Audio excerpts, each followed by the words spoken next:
이제 홍가오량의 가족이라는 그런 이제 제목과 관련해서 이 제목을 그냥 신중하게 고민해서 붙이는 거거든요. 그러니까 이제 홍가오량이라고 하는 붉은 큰 수수라는 말과 이제 가족이라는 말을 이렇게 붙여놨잖아요. 거기 굉장히 상징성이 강합니다.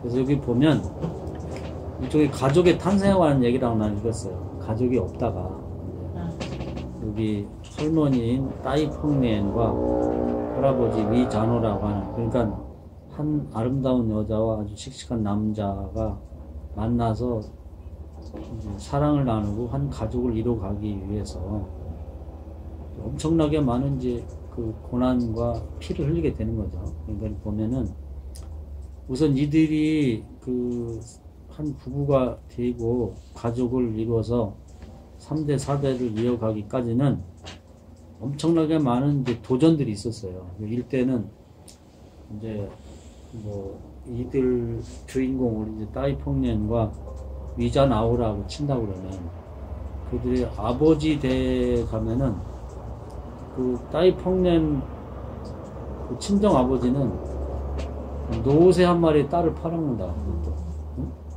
그러니까 돈에 대한 도전이죠. 자기 삶에 사람 됨됨과 관계없이 노새 한 마리 받으려고 딸을 운동병자에게 파니까. 그러니까 이러한 한 가족을 이룰 때 제일 큰 도전은 이제 경제적인 문제가 도전으로 닿는 거죠. 그걸 거부하고 이겨냅니다. 두 번째는 질병이죠.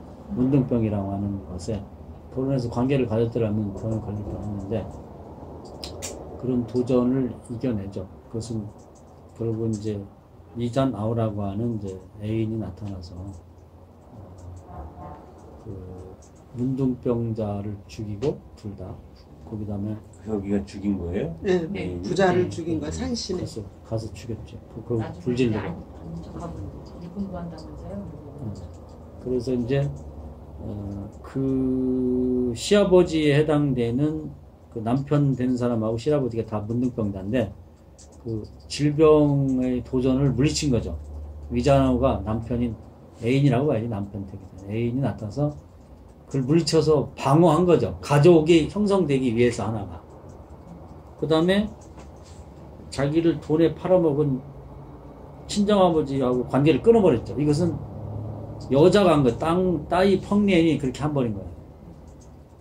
가족이 되기 위해서 그것과 가족 하나를 이루기, 사랑을 이루고 가족을 만들기 위해서 그런 희생을 치렀다는 거죠. 희생을 감수한 거예요. 그런 희생이 아니었더라면 돈에 팔려가든지 문둥병에 걸렸을 거란 말이에요. 그래서 돈에 일단 팔려갔지.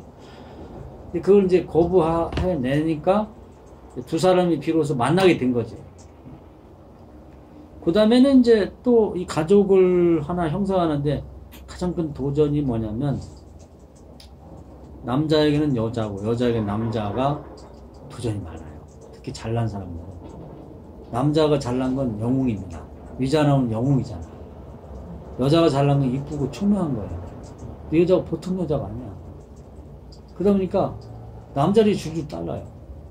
첫 번째는 이 문둥병자 남편이 있었잖아요. 관계는 안 맺었지만 그 사람이 탐을 낸 거고. 두 번째는 렁 대장이 애인을 함았잖아. 렁 대장이라고 위자나오하고 서로 같이 같은 편이 됐다가 이 따이 펑리엔 때문에 서로 질투심 때문에 갈라져서 왼수가 됐다고 배반한 거야. 렁 대장이 적의 편에 가담해 본 거죠. 그다음에 나중에는 철판 회장이 이거 깡패 회장이죠. 흑안이라고 하는 사람하고 또 한참 살았어요. 반해가지고 여자한테 미쳐가지고. 그러니까 이 위잔 아우가 또는 할머니가 그 가정을 이루기 위해서는 이 할머니는 이런 여러 사람들을 물리치고 그 이겨내야 되는 거죠. 결국은. 나중에 뭐 질투심 때문에 일부러 뭐 남자하고 만나기도 했지만 진정한 의미에서는 위자나오의 사랑을 간직하기 위해서 한 행위였죠. 또 위자나오의 입장에서 보면 여자가 많았어요. 따이펑렌이 있었지만은 렌 어리라고 하는 시녀가 또 있었고 또 루시 아줌마라고 하는 여자가 또 있었고 그러니까 이제 우리같이 못난 사람 모르지만은 잘난 남자, 잘난 여자는 한 가정을 이루기까지가 힘들어요. 이런 유혹이 엄청 많습니다. 피 흘리는 싸움이 있어야 돼. 그래서 이 위자나우도 자기 부인을 지키려고 피 흘리는 싸움을 했습니다. 사실. 그래서 그걸 이겨냈고, 그 다음에 이제 일본 군대의 도전, 그 자국에 있는 토비라는 건 이제 말하자면 저 자원 의용대라고 보면 됩니다. 의용대. 그리고 팔로군이 있고, 그 다음에 국민당이 있고, 공산당이 있고, 또 하여튼 뭐 그런 위만주족이라고 하는 또 그런 집단들, 그런 사람들의 정치적인 공격들을 막아내야 되는 거죠. 그래서 그것을 막아내서 또 이겨냈고, 그 다음에는 또 이제 여기 보면은 그 또관이라고 하는 이제 이 화자의 아버지가 있는데 그 사람은 또 개한테 물려가지고 성적으로 불구가 됐기 때문에 요즘도 이제 그 한 가족이 계속 유지되려면은 결혼해가지고 이제 4명 중에 1명은 불임이라고 그래요. 그러니까 이 가족이 3대, 4대 이렇게 이루어서 하나의 가문을 이룬다고 하는 것은 엄청난 희생과 피를 흘린 다음에서 비로소 가능하다고 하는 것이죠. 거저되는 게 아니고. 그래서 이 가정을 보면은 홍가령의 가족이 원래는 없던 것인데 가족이 탄생해서 증조할아버지, 뭐 외할아버지까지 치면은 4대고 진짜 가정을 이룬 땅리펑엔과 위잔아우를 치면은 3대가 걸쳐서 이제 가족이라고 할 만한 게 형성이 된 거예요. 그러기 위해서는 수수밭은 수수밭인데 피를 흘리는 것 같은 붉은 수사밭 같은 그런 각자의 많은 희생과 피를 흘린 다음에 이런 가족이 비로소 탄생할 수 있고 지켜질 수 있다. 그런 의미를 이것은 보여주고 있다는 거예요. 그래서 그것은 단지 한 가족을 얘기하자면 확대하면 중국이라고 하는 나라도 마찬가지라는 거예요. 중국이라고 하는 나라가 대를 이어서 계속 계승되려고 그러면은 수수밭은 수수밭이지만은 피를 많이 흘린 희생의 대가를 치른 붉은 수수밭으로만 그것이 계속 살아남을 수 있고 유지될 수 있다는 상징을 보여줍니다. 그러니까 중국이라는 나라가 그동안에 이제 그런 것이 없는 줄 알았어요. 근데 그런 게 아니고 우리 민족 속에는 그런 것이 담겨 있다는 걸 보여주고, 또 사실 뭐 성경에도 아브라함, 이삭, 야곱 이 3대가 계속 유지되고 가족을 형성하는 데는 3대가 형성이 되면 대개는 그 뒤는 이어지는 것 같아요. 가문이 되는 거. 가문이 되는데 엄청 희생이 있었다고. 그래서 결국은 그냥 수수밭으로 되는 게 아니고 붉은 수수밭으로 되는 거다. 중국이 이렇게 뒤까지 지금 나라가 유지된 건 피를 먹고 이런 수수밭이 자란 것 같은 그런 희생의 대가 위에 세워진 것이다. 또 지금에 있는 가족이라고 하는 것, 즉 3대가 이어지고 있는 가족이라고 할 만한 모든 가족들을 이렇게 자세히 속을 들여다보면은 그 피라고 하는 희생 위에 수수밭이 서 있는 것 같은 형태로 서 있는 것이다. 근데 그 내용을 보면 지금 얘기한 것 같은 것이 다 거기에 도전이 있었지만 그걸 이겨내고서 서 있다고 하는 것이죠. 그래서 뭐 어떤 때는 친정 아버지가 딸을 노새 한 마리 값에 팔아먹는 그런 도전도 이겨내야 되고, 또 전염병 같은 도전도 또 이겨내야 되고, 또 좋은 남편이라 그러면 그 남편을 유혹하려는 수많은 여자들도 물리쳐야 되고, 또 이쁜 아내를 얻었으면 현명하고, 그거 결혼과 아무 상관없어요. 서로 뺏어가려고 그래. 찝쩍거리고. 옛날에 그래서 미인 박명이라는 말이 있다고. 요즘에는 유부남 유부녀하고 더 좋다고 달려드니까 뭐 물리쳐야죠. 가서. 그래서 물리쳐야 되는 거예요. 이게 이제 가장 많이 다루고 있는 부분이 한 가족을 유지하는데 이 부분이 굉장히 어려운 부분이라고 하는 걸 얘기하는 거죠. 결국 마지막에는 결국 이제 뭐 두 사람이 끊임없이 이제 같이 터놓고 살지는 못했지만은 알고 보면 가족을 지키기 위한 거였죠. 왜냐하면 소문이 나버리면 안 되니까. 그래서 이제 그 연적들을 물리치는 그런 희생, 그런 고통을 감수해야 되는 거고, 그 다음에는 또 이어지면서 하여튼 성적으로 또 뭐 문제가 있어서 자식을 못 낳을 수도 있는데, 다행히 자식을 낳아서 이제 화자인 내가 왔다. 그래서 나의 가문, 나의 집안이 되기까지는 이런 수수밭을 치면은 붉은 피를 먹고 자란 붉은 수수밭과 같은 형태로 나의 가족이 이렇게 형성되게 됐다. 이런 것을 얘기하고 있다고 볼 수가 있겠습니다. 그러면 이제 나중에 이제 뭐 들려주는 것 같이 무덤에서 이렇게 그때 순수한 붉은 수수 하나를 찾아라 뭐 이렇게 하잖아요. 그게 그런 의미인가요? 그렇죠. 그렇게 봐요. 그리고 이제 그러한 붉은 수수, 희생의 대가 위에 세워진 그런 정신이라고 할까, 그런 의미를 깨닫고 그걸 지켜나가자는, 앞으로도 이제 계속 이러한 그 가족 하나가 계속 유지되고 지속되기 위해서는 또 다른 희생이 요구할 때 그걸 감수할 각오가 돼 있어야 되는 것입니다.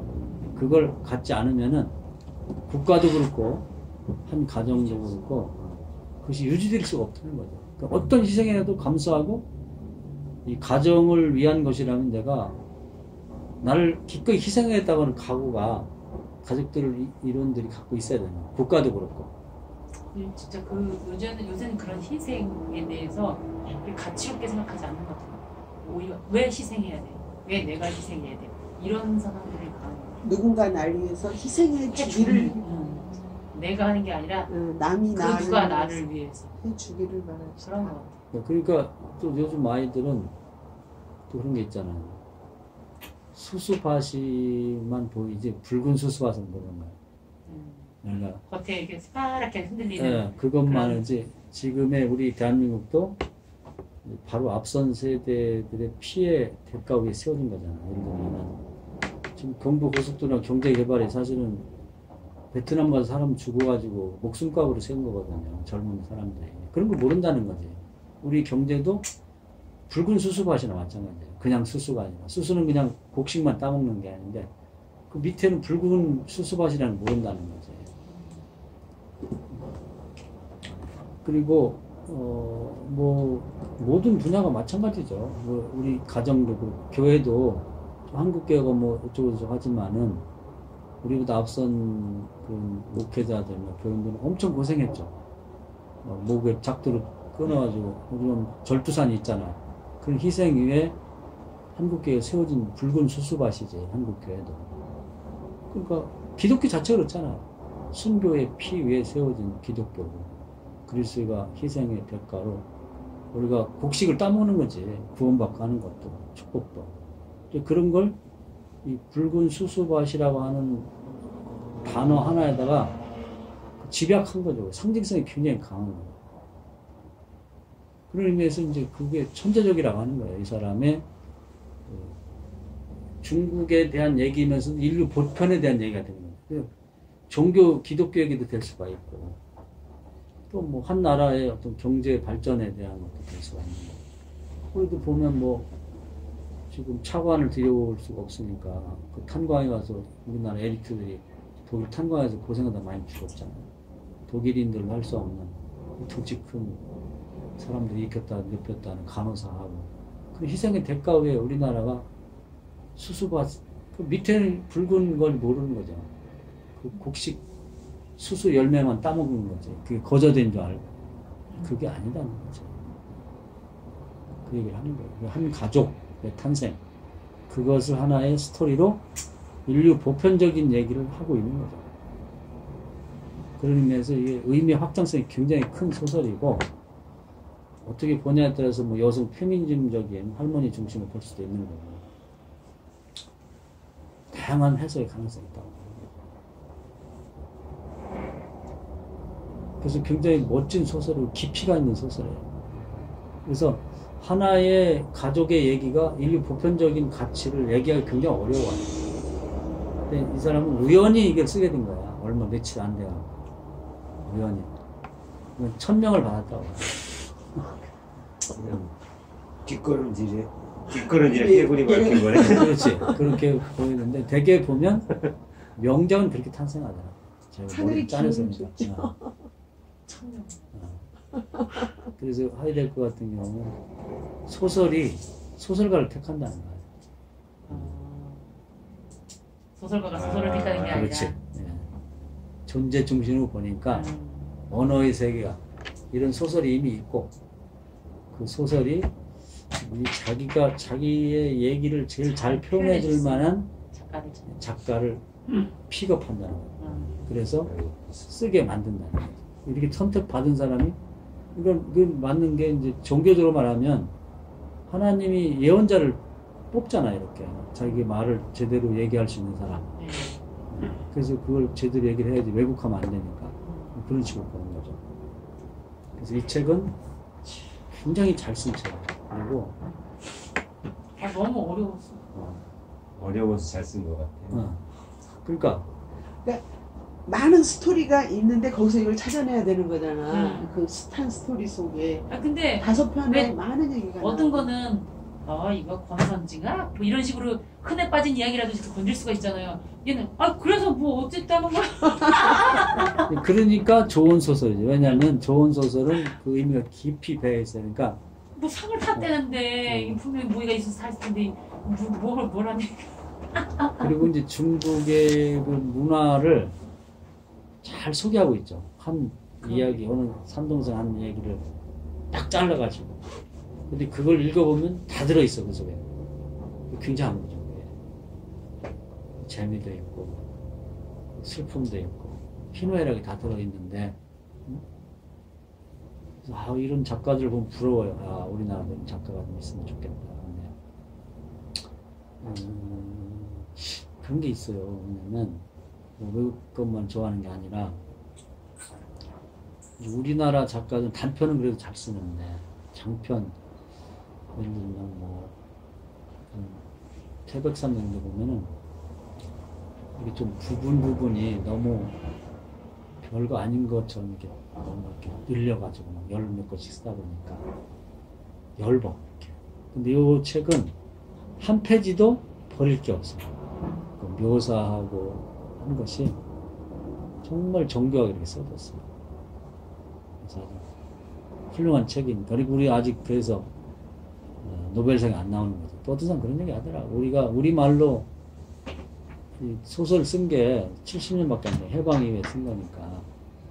그 전에는 한문 아니면 일본말을 썼으니까 아직 노벨상 받기는 부족하다 그런 말이 있긴 있는데 여튼 너무 잘 썼어요. 박수 한번 칩시다.